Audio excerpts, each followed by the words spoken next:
We started this print farm in my partner's basement with 2 Bambu A1s. Now we run 24 printers, making about 8,000 parts every single month.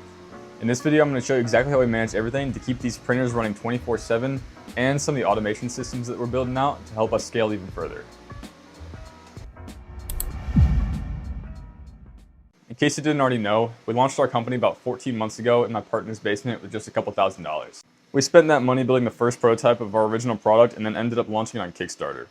After the Kickstarter, we built the first 500 units in my partner's basement and it was absolutely overrun. So after a few months, we ended up leasing an office space just down the street with about 2,300 square feet. Now at first, it felt like we had all the room in the world, but naturally we filled it up pretty quickly, which forced us to focus on optimizing our systems rather than expanding even more, which leads us to the point we're at today. Now we built this entire setup with one goal in mind. We want to get the maximum output for every dollar we spend on equipment. To do that in this space, we have it broken up into 3 main areas: office, assembly, and production. Right when you come in the front door is the office space. This is where my 3 partners and I spend the majority of our days and where we come up with new product ideas and start to build them out. Sam and I both work really closely on the mechanical design, so we sit across from each other for easy collaboration. And Tommy, our software guy, works really close with Danny on firmware, so they sit across from each other as well. Over here we have the prototyping area where we'll build the first version of most of our products. Finding space to work on our new designs was always a struggle in the basement, so making a dedicated area for it in this new office was a big priority when we moved in. Now directly across from the office space is assembly, so we'll do that next. Now outside of electronics, assembly labor is one of the most expensive parts of producing our product, which is why we spend a lot of time optimizing all of these setups. Now the majority of this space is dedicated to the S1 Plus, which is our most complicated but also our most popular product right now. We have everything set up so that the parts naturally flow from the back of the office closer to the print farm up towards the fulfillment station so that we don't have to waste a lot of energy running around the shop to grab stuff as we need it. We also have the whole space broken up into about 5 stations, and each one's responsible for one subassembly of the S1. So this is what a typical station will look like. We have all the hardware and tools stored right at the station for easy access so that we can get work done as quickly as possible. And then we have extras stored right above so that if we run out, we don't have to run across the shop to grab more. On shelves in between the stations, we have bins for larger components and all of our 3D printed parts. Now on each of the bins that holds our 3D printed parts, we do have a QR code. This is so that anybody on our team can scan this code and the print file for these parts will automatically get sent to our production print queue. We have over 50 unique parts and print files for our products, and this system alone saves us anywhere from 30 minutes to an hour every single day running around trying to figure out what needs to get printed. Now, as the S1 works its way through the whole assembly process, it'll get boxed up and then placed on the shelf here. If we come around to the other side of that shelf, we'll be right here at the fulfillment station. We have this set up so that everything we need to pack orders is right within an arm's reach. That makes life way easier for our team so that we can get as many orders out as fast as possible. Well, that brings us to the last but most exciting part of the office, the print farm. So let's go check it out. Now, running a 3D print farm is actually probably one of the easier parts of starting a business like ours. You basically need 4 things. You need reliable 3D printers, preferably all of the same model or 1 or 2 different models. Having a mixed printer fleet makes it kind of a pain. You need high quality filament, that's really important. You need a slicer, and then if you have more than 3 or 4 printers, you really should look at getting a dedicated 3D printing fleet management software. I'll show you what we've found works best for our setup, but you can mix and match these 4 elements depending on what you have and what you need for your business. So starting with the 3D printers, we run about 22 in this back room, mostly P1Ss with a couple Bambu A1s. We do like the A1s for PLA, but we mostly print in ASA, so we do need an enclosure, which is why we've gone with the P1Ss.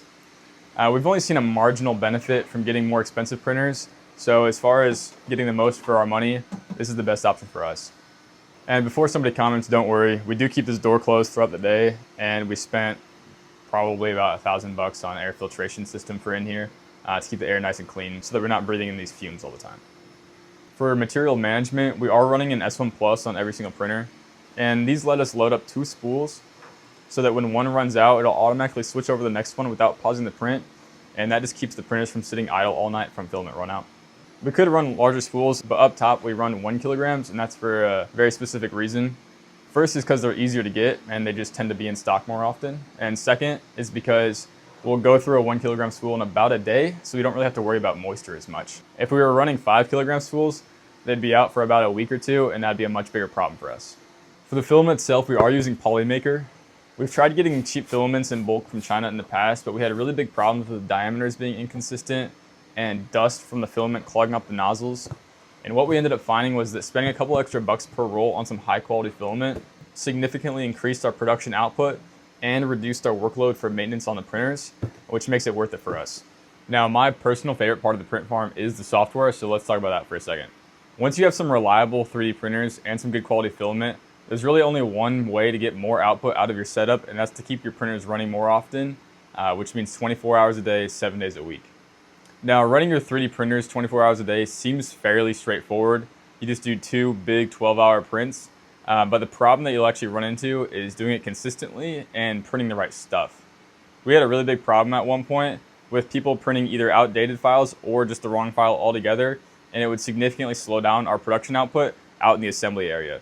So what we decided to do was build a custom software to manage our whole fleet of 3D printers called FlowQ.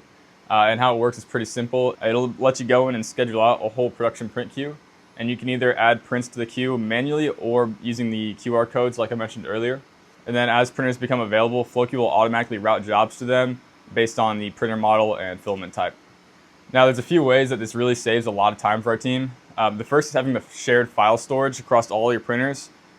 Since FlowQ can upload files as needed, we don't have to go through and manually sync all of the files between the machines. And this saves us a ton of time, especially when updating production files or making small tweaks so that we don't have to shut down the entire farm to go through and grab all the SD cards and update them all at once.